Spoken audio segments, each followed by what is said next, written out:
become member of NATO in any foreseeable future because many countries within NATO are strongly opposed to this membership. The people of Ukraine must stop thinking about becoming a member of NATO. We are never going to let you into NATO. Then why don't you say it? Why hold out this threat? Say it. Let NATO say it. End the war. I'm telling you, NATO says it tomorrow. NATO says this tomorrow morning. Dr. Zakhari Paikin, NATO says the reality tomorrow. NATO says it officially to the people of Ukraine and the world and to Putin and to India and to China and to every part of the world that look here, let's not play pretend.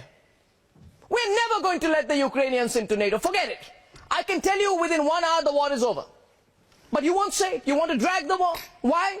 Because Wall Street is looking very chirpy. Because you're 6,000 miles away and you think the fallout is not going to hit you. Because your defense companies are very, very happy. Very, very happy. Their stocks are going up. They're making billions. War is good business. I don't think the Americans think enough about the suffering of the Ukrainian people truly.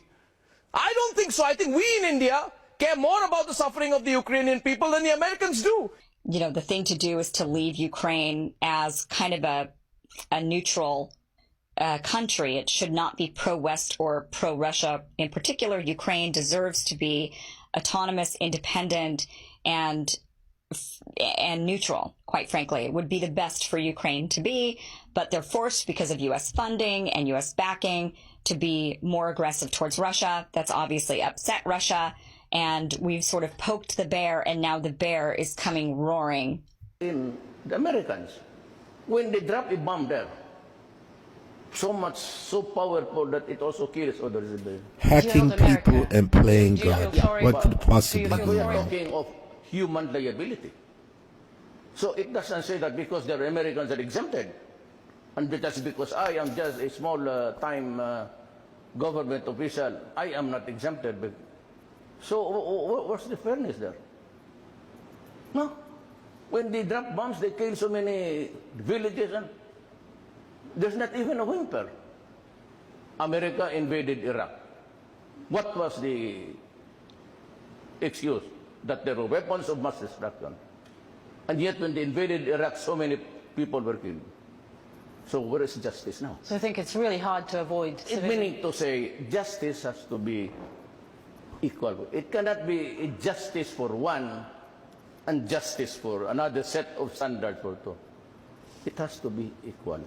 Is that the reason why you turn away from America? Yes, because they refused to understand my predicament when they knew that they were also in the same predicament on a larger scale. I never in America, remember Panama? Okay, they invaded Panama, a sovereign state, okay, in Central America.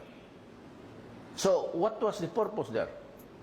They went inside, seized the country, arrested the president, brought him outside the country, placed him in a detention cell in New York.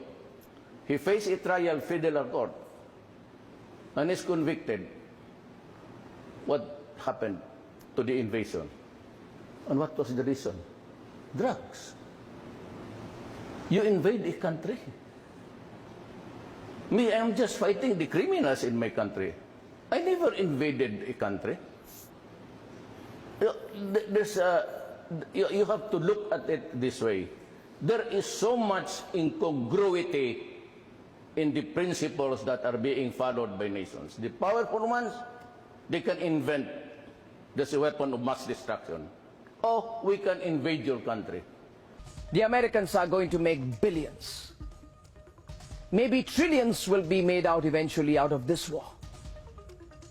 And most of that money will come to the United States of America, ladies and gentlemen. If you don't believe me, just look at the share prices on the American stock exchanges, ladies and gentlemen, of American companies like Lockheed Martin, like General Dynamics, so many others. And you will see how the market valuation of these companies is going through the roof as Ukrainians die. As hundreds of Ukrainians die, they make lots of money, billions, the Americans. So yes, ladies and gentlemen, the